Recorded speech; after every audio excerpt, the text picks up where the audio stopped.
I want to talk about some of these teams. We'll just have them come out really quickly. Can you guys come out? Techie and Marissa, Jennifer, Halston, and come up, Josh, Zach.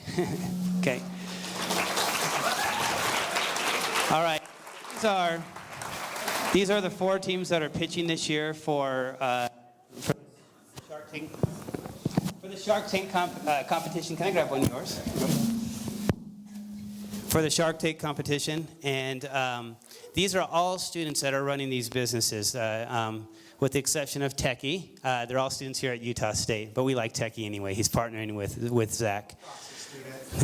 So as you pay attention, understand that these this is something that you can do. We've got freshman to PhD students here. So all of you are in that group. And so listen to what they're doing. They have some really neat companies. They have some incredible things that they've done while they're here. And they're students just like you. So I think you can do this as well. So we're going to hear more from you guys. So get back there and get nervous again. And we're going to introduce these judges. Now, Amy wanted me to introduce you in song. But I'm not a singer. I told him he had to sing our intros. Yep. But I spent in my free time to write limericks about each of you. So we'll start from Brad. Okay, you're gonna have to. This is a first draft. This is a hidden talent of mine, by the way. I was once in a limerick competition. Don't be the judge of that. No. Listen, this is outside. I received outside confirmation of this. Thank you. Yep. So I once entered a limerick competition. My wife knows about this. You can enter 2 times. I entered twice, and I got first and second place. So there you go. But I was against a bunch of bankers, and they have no creativity. All right, here we go. All right, this is Brad Oldroyd, one of USU's icons. TeamOne management is one of his scions. At his heart, Oldroyd, with a Y, not an I, is the consummate franchisee guy. Because this guy loves Jimmy John's. There's that limerick. So that's the way the limerick works. It goes A, A, B, B, A. So there's your rhyme. So pay attention to that rhyme. Okay, who's next? All right, we got Steve Peterson. Okay. Steve Peterson is one who bleeds Aggie blue, founder of Millrock in the AI systems breakthrough. His qualifications are filled to the brim, but the one thing we like most about him is that he sent his son Julia here too. Wow. There we go. You okay with that? You're fine? Okay. All right, here's Amy. All right, Amy Rees Anderson has received many acclaims. For example, her startup sold north of the 3 million clam aims. On behalf 300 million clam aims. On behalf of young startups, she's a noble emissary and holds commendations and a doctorate honorary. But her most noble achievement, she goes by 3 names. There you go. That's it. That one was kind of weak, but I didn't have a lot of time. All right. Paul Woodland put out fires as COO and CFO of Hooked on Phonics and of Dryers.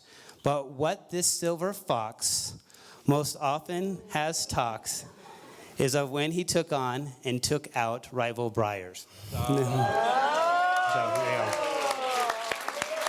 Are those okay? All right. So here you go. That's who we have on the panel. We've had them before. We love them.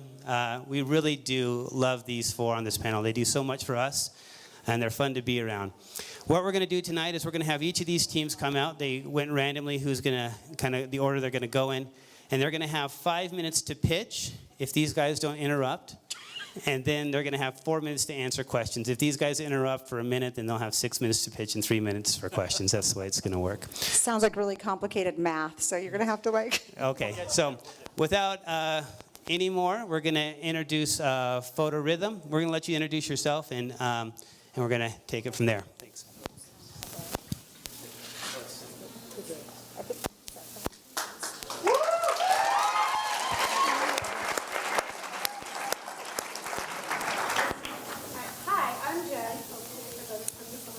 Okay, there we go. Hi, I'm Jen Skookie, and I'm the Chief Content Manager for Photo Rhythm. And today I want to introduce you to the next interrupter. Wait, I think we have is this the wrong slide? No, we're good. Yeah, we're good. So I want to introduce you today to the next interrupter in the baby monitor market, SmartBeat. So I want you to imagine for a moment that you and your partner have just had a baby. Let's say this baby's 3 to 4 weeks premature and you're about to bring him home from the hospital for the first time. You should know that your baby is at risk for SIDS, strangulation, suffocation, and other breathing problems. Why? Because sleep-related death, also known as crib death, is the #1 cause of death for infants in the United States. Now, despite the best efforts by organizations such as the American Academy of Pediatrics, these problems still persist, and every single baby is considered at risk. Now, there are other monitors currently on the market that can detect a baby's motion or their blood oxygen levels. However, these monitors can take up to 1 full minute before they notify parents of a problem, and they have a reputation for malfunctioning, leading to false alarms, and can even hurt the baby, such as here with a burn on a baby's foot. So we've developed a solution called SmartBeat. Our technology is patented and requires no cords, wires, or wearables to monitor your baby's breathing. It has the fastest response time of any monitor on the market, and it is compatible with Android and iOS apps, making it easy to set up and use. Our technology gives parents peace of mind knowing that their baby is breathing normally and sleeping well. Now, the market size is quite big. There are 4 million births in the US alone, and between Canada and the US, there are 14 million new parents every year. It's a $1.1 billion industry, the baby monitor market industry, with a 10% annual growth rate. Our primary competitors made $19 million in their first year alone, selling 76,000 units. We've been conducting a beta test for the past 6 months. We have 60 beta testers all across the country that have been using SmartBeat in their own home. They've each paid $50 to $250 to participate in the beta, and they've really been vital in helping us develop this technology to be the best on the market. We plan to launch here in about 3 weeks, and we'll be doing direct-to-consumer sales on our website and on Amazon.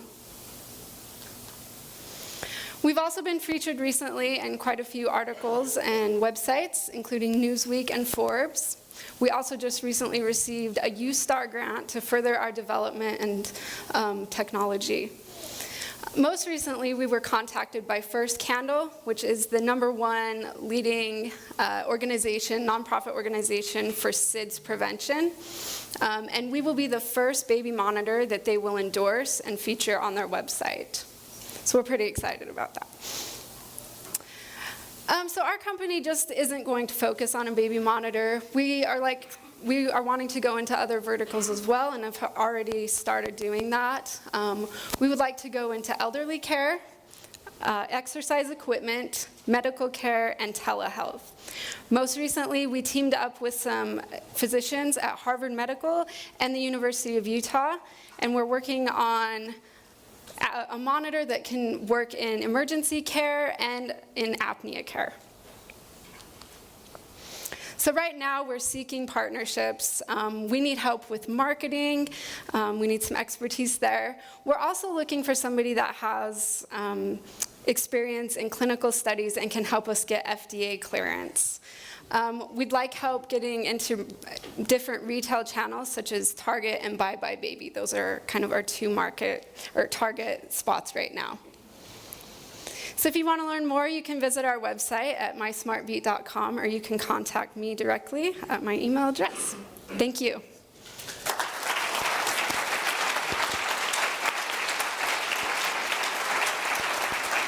So, and maybe I just missed it, to explain to us how it works. Like, Yeah. that's the little unclarity there. Yeah, absolutely. So basically what we have, it's algorithms that detect a baby's breathing, or any human actually. It works on any age, which is great.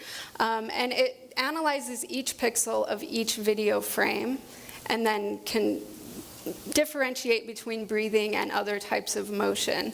And it's about 98% accurate. Yes? Cost of this to the consumer and your cost to make. Yeah, so it costs about $35 to $40 to manufacture. We have a great manufacturing partner that we've already set up a deal with, and so our cost is really cheap. And it costs about, we're going to do a $250 price point for the consumer, and then we're also offering an extra $10 a month per subscription service if parents want to get like the breathing history for their children. Okay, one more. You mentioned that you're going to market this through your website and through Amazon. Yes. Just talk about the traffic on your website currently. What do you have coming there?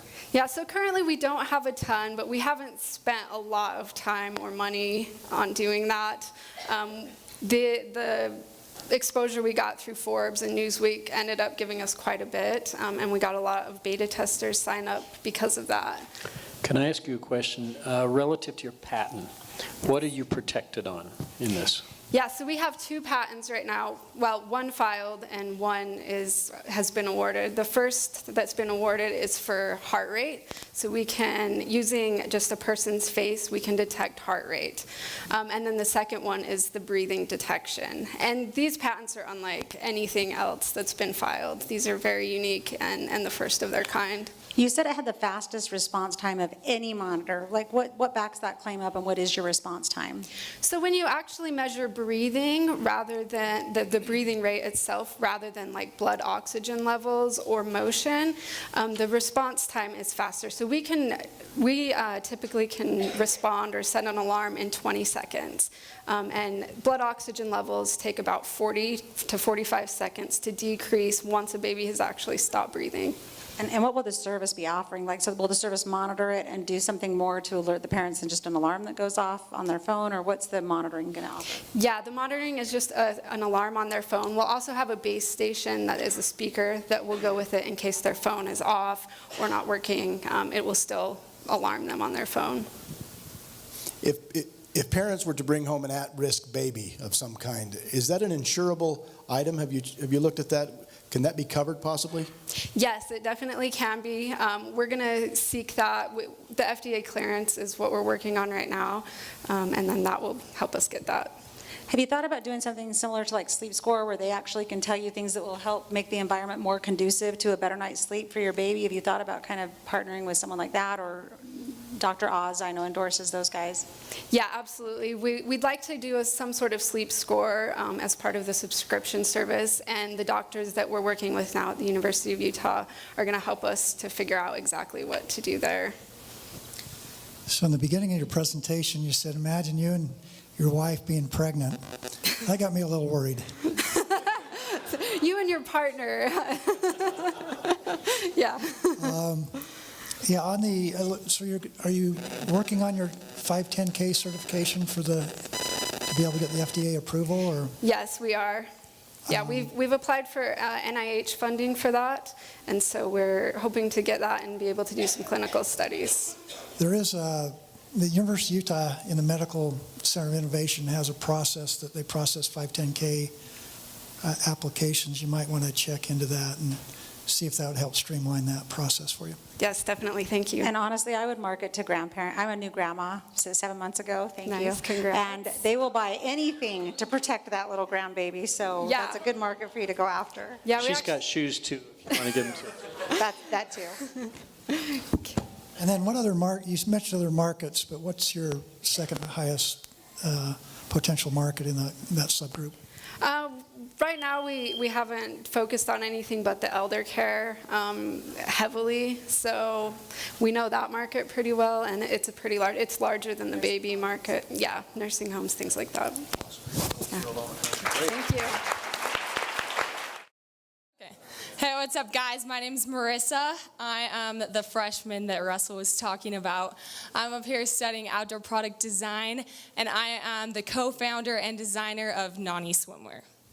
So, few years ago, I was getting ready to go on a trip for spring break with my family, and being a girl, the first thing that you do, I need a new swimming suit.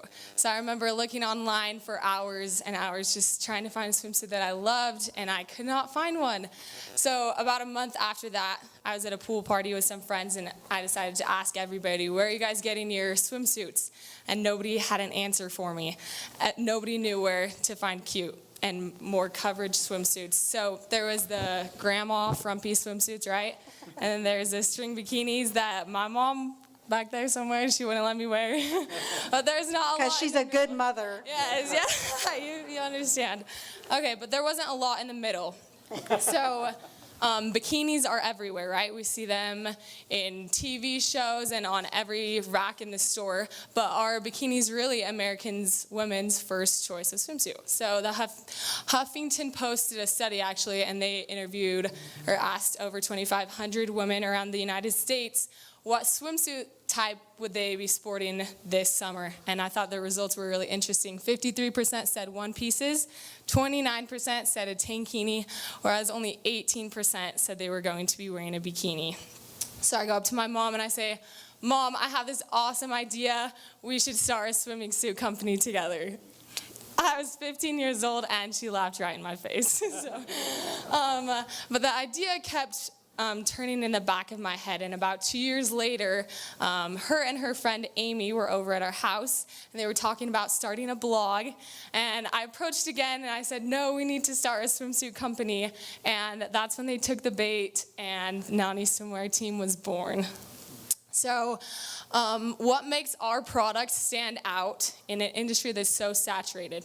So Nani Swimwear was born to fill the need for swimsuits with more coverage for a better price. So number one, price point. Our prices on average are about 40% less than comparable competitors, whereas we have the exact same quality, if not better. And we're working really hard to get our suits, right? The perfect fit, perfect quality. Number three, design. In designs, we have lots of cool options: pockets, tiebacks, mesh inserts, tons of things, including like custom designs that set us apart from everyone. We have the mid-kinis, tankinis, one-pieces, high-waisted, a bunch of different things so you can mix and match to create the style that fits for you.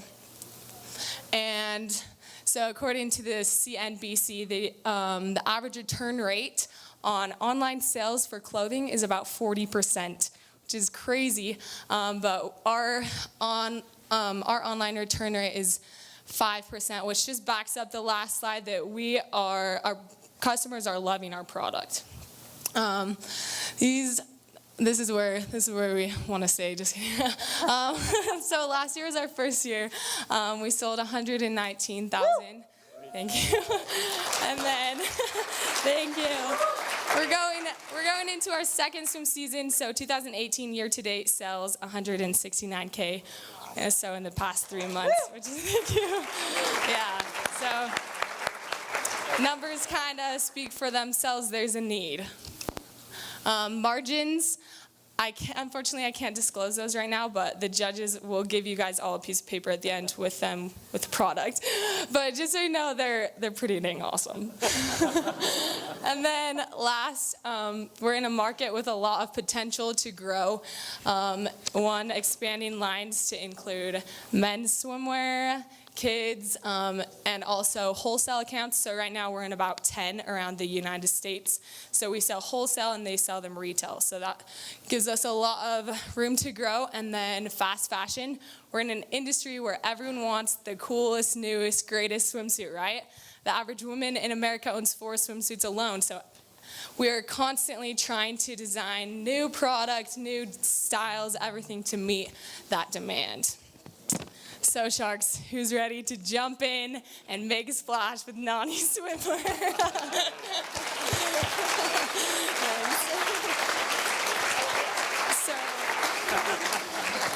So these are the swimsuits. A couple. You're all expected to model these for us, if you could step in the back. Yeah, there's a bathroom right back there.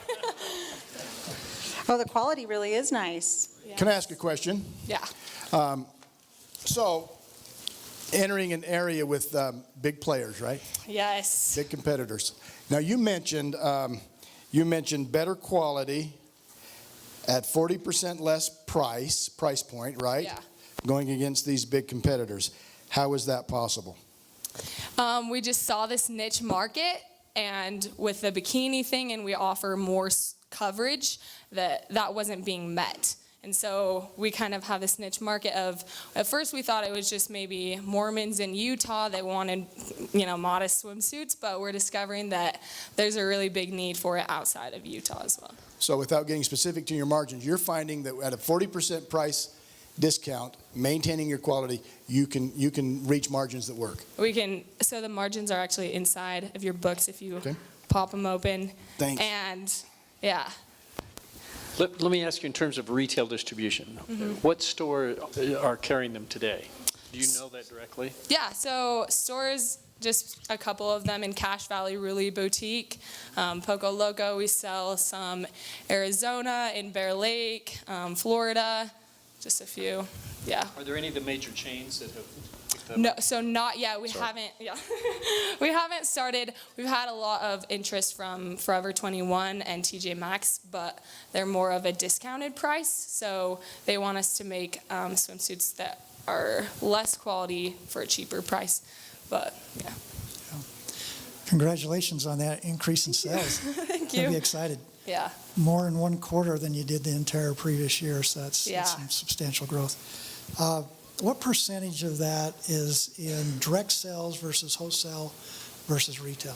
Yeah, so last year was probably about 1/3 was wholesale and 2/3 was retail. This year we kind of switched the game. We went to a trade show, and so far sales probably like 2/3 are, or 3/4 are wholesale, because the retail swim season hasn't really hit really hard yet. So we're going into that. First, on behalf of all women, I want to thank you for developing a modest bathing suit, because there is such a huge need for cute ones that are modest but Yes. cute and that don't look, I'm a grandma, but I don't want to look like one. So I need a bathing suit that's modest and keeps everything in Yes. place, you know what I'm saying? Yeah. So thank you for that. I think the quality is really impressive. My biggest question is getting the word out, right? Because there is a huge demand, and there is almost no companies that really focus on doing something that's cute and fashionable, but modest. And so how are you getting the word out right now? Because I would assume online is your best avenue to go by far, so. So right now about 97-98% of our customers come straight from Instagram. We have a really big presence on Instagram, and kind of a fan club is what some investors called it. But so a lot of people are coming from Instagram, and we're collaborating with influencers and bloggers. I was going to say, have you gone out to some celebrity influencers to try to? We don't really do celebrity influencers. I think it's more Just people with just high people following? who people look up to, and we send out a lot of those. What's the average age of the buyers that are buying these, out of curiosity? Have you been tracking? Yeah. So our average consumer on Instagram is about 18 to 24 years 18 to old. 24. See, I would think if you can get the word out to people like my age, and no, I'm not Yeah. telling you, it's old, but I'm saying that if you could get the word out to those people that aren't as active on Instagram too, I really think you have a huge market there Yeah. as well. Okay. That needs And congrats on the margins. Thank you. Nice. Thank you. Did you have another question? No questions? You good? Congrats on your success. Thank you so much. Thanks, guys.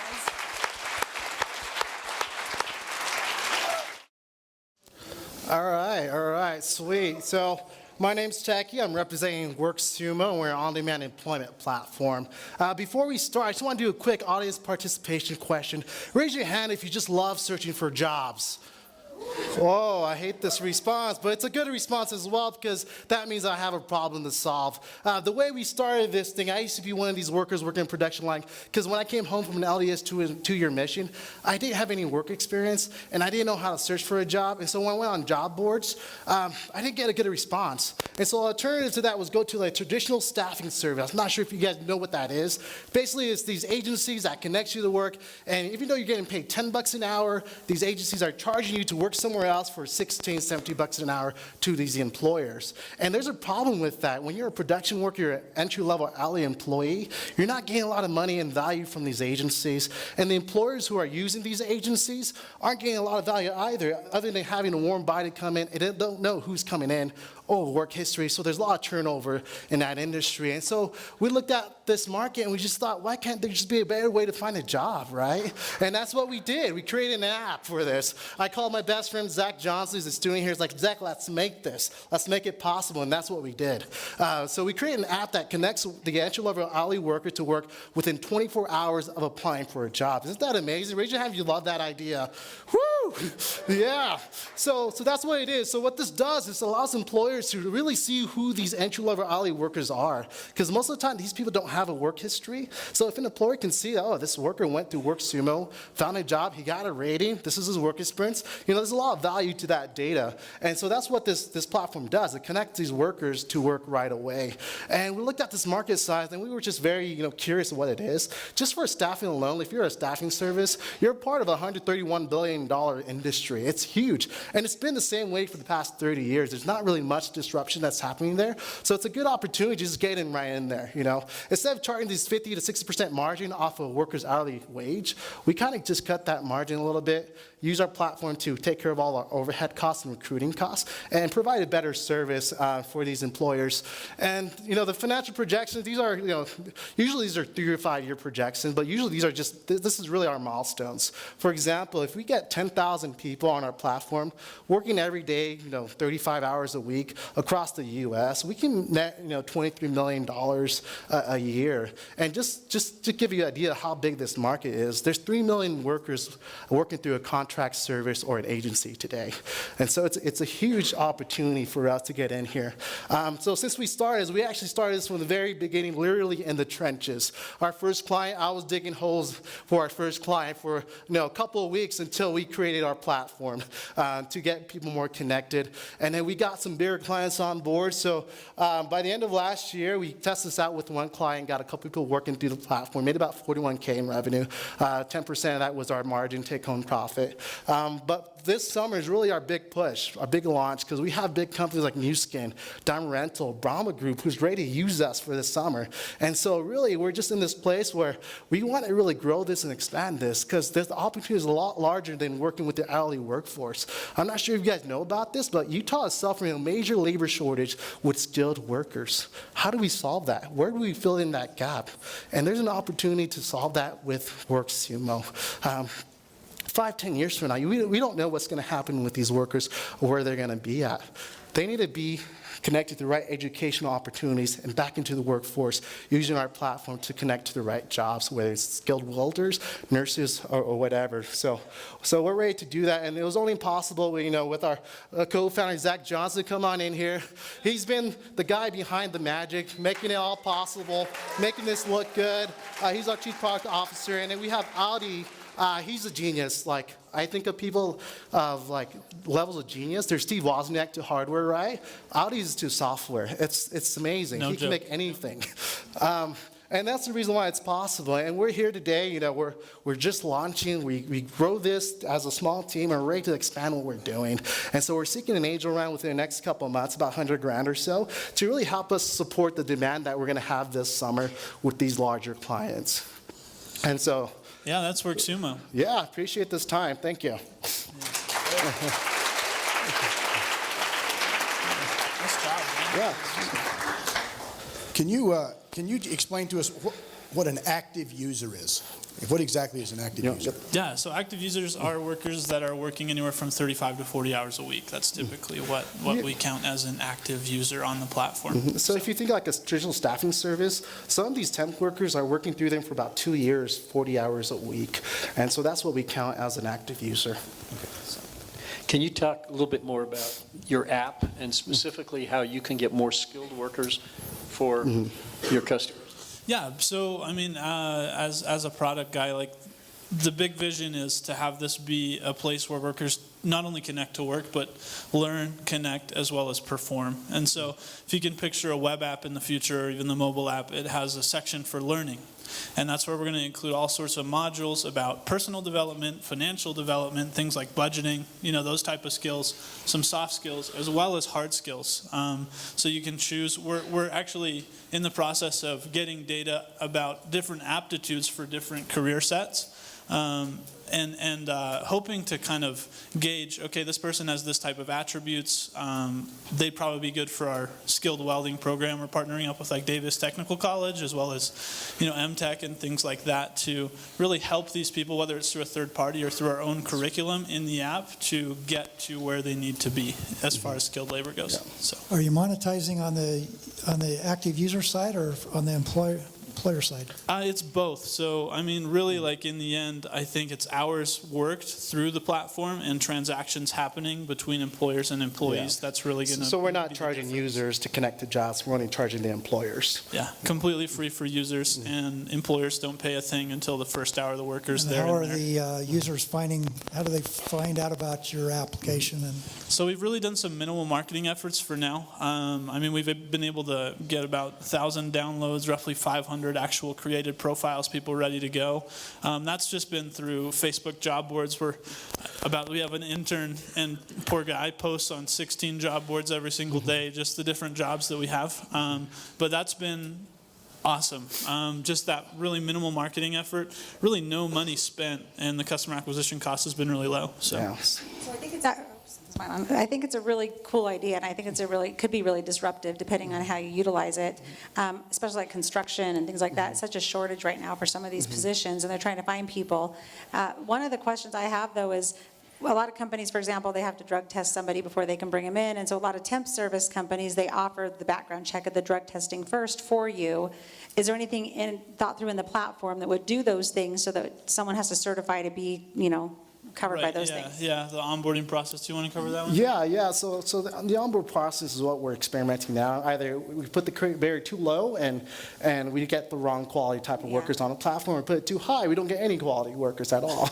And so really we're experimenting with making sure that we background every user right now, and then we're looking more into having the user pay for their own drug tests if they're wanting more access to these different jobs that requires it. Well, and I That makes think sense. There'd be different thresholds in a way. Yeah. you could charge the companies more. Like if I don't need someone to be drug tested and background check, then I don't, as a company, I pay less, but if I need these other services, I cover more, and it could be a way to up your revenue streams as well. Yep. And I would think when it comes to seasonality workers, like Federal Express and deliveries and all these things, I would think you guys have a huge opportunity at some of those times to help those companies. Yeah. Definitely, that's what we're finding. It's really seasonal. There's kind of peaks and valleys, and we're having to get the right clients at each time of the year to keep a consistent demand for workers. So. Now, when you first came out with this, if I understood it correctly, what you did is you could give information to this prospective employers about how they've progressed and what they're doing and what they're learning and so forth. Is that still the case? Yeah, definitely. So when I talked about those learning platforms, that's all transparent on the profile. So, from a user side, imagine Uber, but you're not driving, you're at a warehouse or call center type environment. And then on the employer side, I kind of liken it to Amazon. So, you post a job, and then the next screen you see is basically shopping around for the right worker. So, yeah. Sweet. Well, thank you for your time. The dating app. Appreciate it. Thank you. Hi everyone, how's it going? My name is Halston Vanderslice and I'm the founder of Y-Waves. We're a revolutionary company focusing on bringing innovative applications to proprietary wireless chargers, including the first long-distance wireless charger. So wireless charging isn't actually wireless if you guys haven't figured that out. You have to put your phone directly on top of a pad for it to actually start charging, so it's aligned with the coils.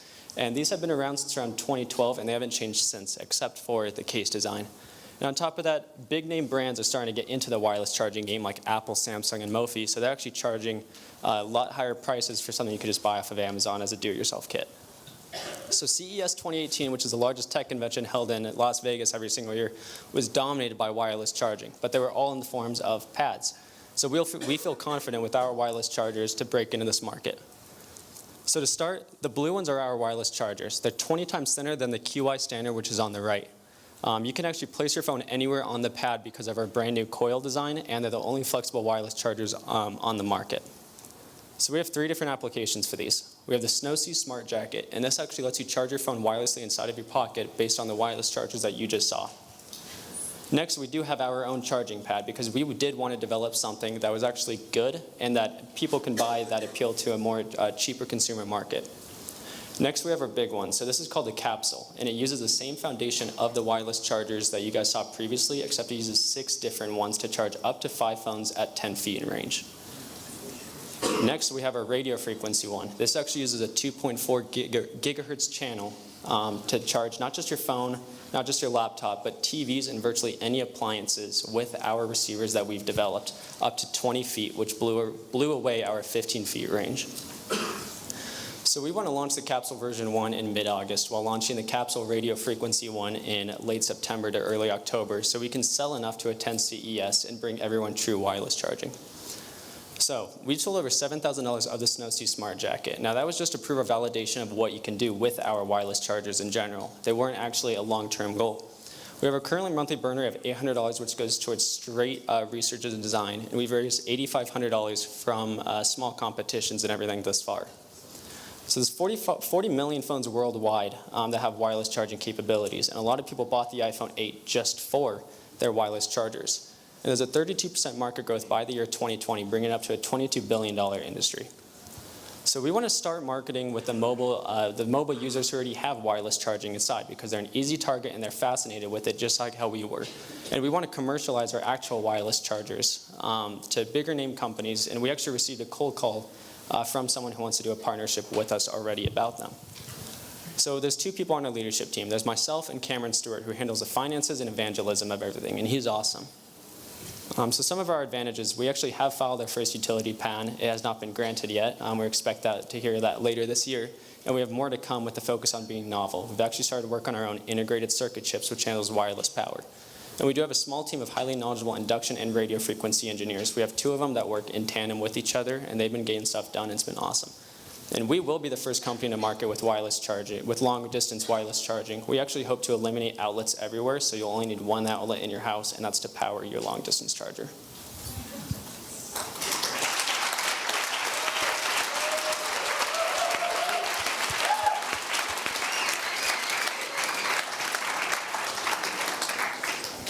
Can I ask, you've got some patents pending, right? Yeah. Are you nervous about that? I mean, what are you trying to patent right now that is different than those competitors out there? Talk about that first. Yeah, so right now we've actually been patenting with our coils and the schematics with themselves, like the first wireless charger you did see, the blue one. The coils from that are completely different. So the green one's what's being used right now by Samsung and all of those, and they have a different coil design for them, which makes it so the induction with it, you have to put your phone directly in the center, or with ours, it allows the power to transfer everywhere where there is a coil. Okay. So that was our first one with it. And the schematics are part of it to allow for longer distance charging with more coils in them. Okay, and then talk about your price point and then how you're going to manufacture this and what your anticipated costs are. Yeah, so we already have our manufacturer set up for them. So for our standard wireless chargers, it costs us $6 for just one of them, which is a little bit more than we want to pay right now, but it's different in larger quantities, obviously. And for the actual charging pad itself, they cost $4 to make for those. So then $10 total for that. We want to sell those for $24.99. Our larger, the 10 feet wireless distance one which uses 6 different coils, that one's going to be a little pricier at $60, and we want to sell that at $149. And then for the radio frequency one, that one's, I haven't really gotten the big ballpark with it yet because we just started designing our cases for them. But with that, we're looking around, we were given estimates around $65 to $70, and we want to start selling that for $169 and higher. Okay. So I think the one that charges 10 feet away is really interesting to me. That can do multiple devices at once. But I want a lot of grandkids, so is that stuff going through the air going to be like sterilizing my son so I don't get the grandkids? Or how safe is it actually? Yeah, so we've actually been with Q&A testing with our engineers to make sure it's safe for that exact reason, and we actually use extremely weak induction waves for them.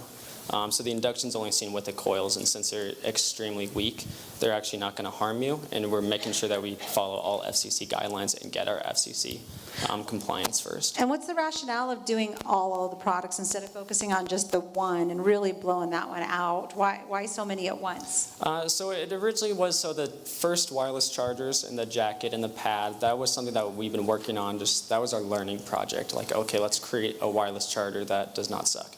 And so we did that, and then we immediately realized that, if we just add more coils in separate formations, that we can actually achieve long-distance wireless charging.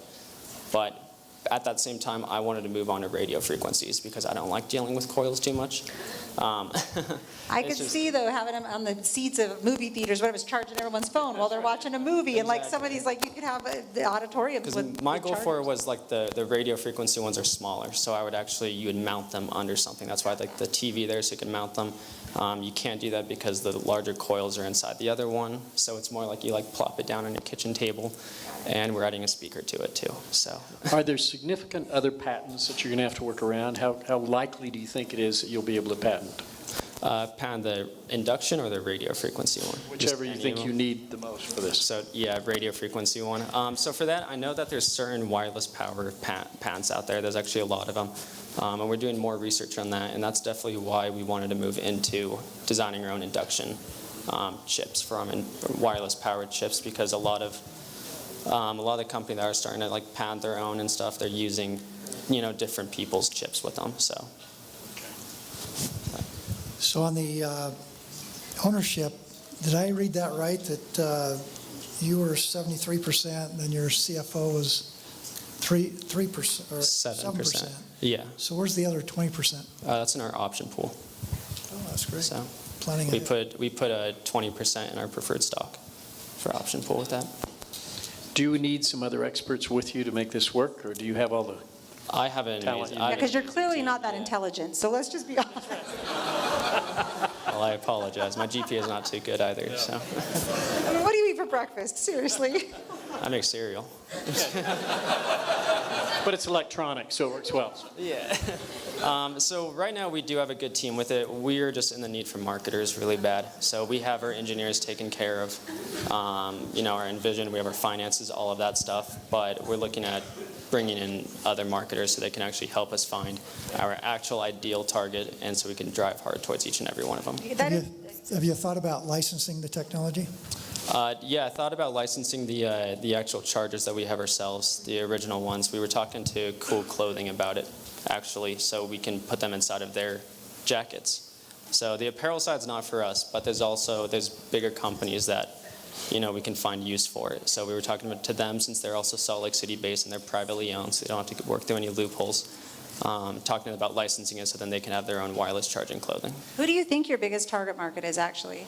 That's a great question. I would love to answer it if I had more time. Thank you, guys.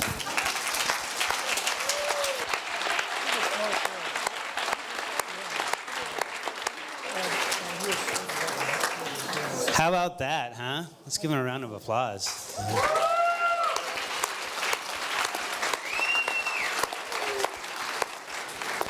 So those are students here at Utah State. And you see that, I'm sure that probably none of us can do all of those things, but some of us can do things like that. And I think we can have, 200 other or 300 other entrepreneurs in this room that can create great things. We'd love to see 4 of you next year at Shark Tank. So we're going to excuse the judges. Let's give them a round of applause and tell them get on out of here. So we're filling out some checks now, but we're happy to answer any questions you have to the competitors to this or about the entrepreneurship program while we're filling out the checks, and then we're going to announce the winners, and then we'll have some ice cream. So what questions do we have? Any questions? No questions? You guys know everything? Okay, way there in the back, the guy with the great hair. Yeah, is that you? One question I have is entrepreneurs, a lot of them seem to be very good at what they do. What advice do you have for those who are kind of jack of all trades? Okay, so the question is, entrepreneurs, they seem to be good at one thing. What advice do you have for jack of all trades? Now, I can either answer that. Was that not the question?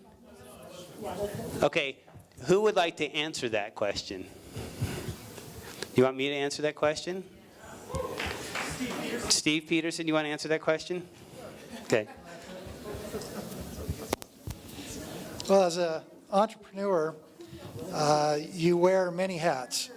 So you have to do a little bit of everything in the beginning. And as you build your team, then comes in the focus and the expertise.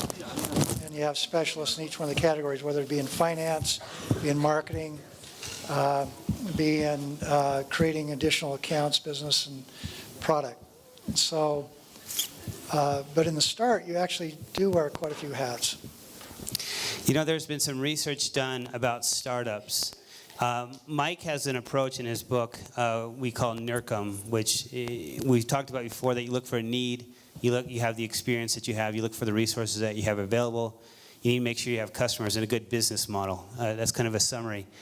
So you need to have some experience. But one thing that we found, that the research has found in entrepreneurship, is that organizations that have a founder that doesn't actually know a ton about the area that they're starting up and learns in the process are typically more successful than somebody who comes in with a lot of knowledge. And I'm thinking that that probably has to do with the baggage that people bring in, the fact that they might not look for new opportunities. And we've seen examples of this, that I know that each of these entrepreneurs have had to learn things. It's not like Marissa knew everything about swimsuits, but she was a customer of swimsuits. And Halston has had to figure out things about coils and radial frequencies. It's not like he was born with this knowledge, but he's had to figure out as he goes. And so as Steve talks about, as you learn these things, you can actually be more successful than those who have been in the industry for some time. But enough of us talking. Should we announce the winners? Okay. Is there a list? Or did you want to announce it? Yeah, I'm gonna, well, yeah. I'll do it. Yeah, So it took us a while because, one, we got locked out there, so thanks for that. But it also took a while because the quality of companies this year was so phenomenal compared, I mean, like, we had great ones always here at Utah State, but I think this year was the best year we've seen as far as the quality of companies. So congratulations for that.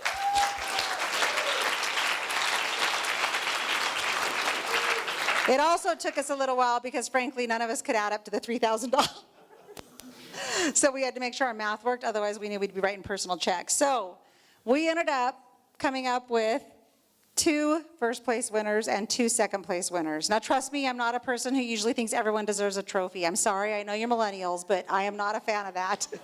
But this year, in all honesty, they did all deserve a trophy. So we'll start with our second, well, what do we want to do first or second? Second-place winners. Do you want to bring the checks? So I can remember the names. Just kidding. Just joking, but not really. Okay. One of the second place winners is Y Waves for $650.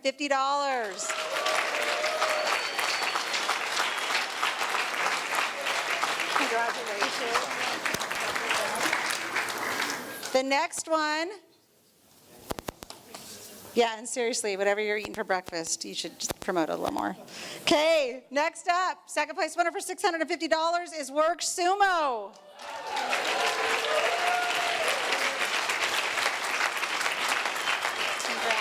Congratulations. Congrats, guys. Thank you. Which, this totally takes away the drama of it because you know there's 2 first place winners, so bring out the checks. Our next one, first place winner is, and I don't know how to say it, Photorhythm for $850, the baby monitor. Congratulations, you did awesome. And last but not least is Nani Swimwear. $850. And a new customer, which I guarantee will spend more than $850 right here. So. All right. Let's give a congratulations for these students. Come out. We're going to take a picture of you in a second. We'll let you guys go to ice cream. And I want to say thank you to the judges. We'll bring this out. Thank you to Amy and also to her son, who she embarrassed with the sterilization Who's comment. not going to be sterile, thanks to Y Waves. Thanks to all the others. And I said Julia was Steve's son, but I meant daughter. I was just nervous. So enjoy some ice cream, everyone, and have a good night.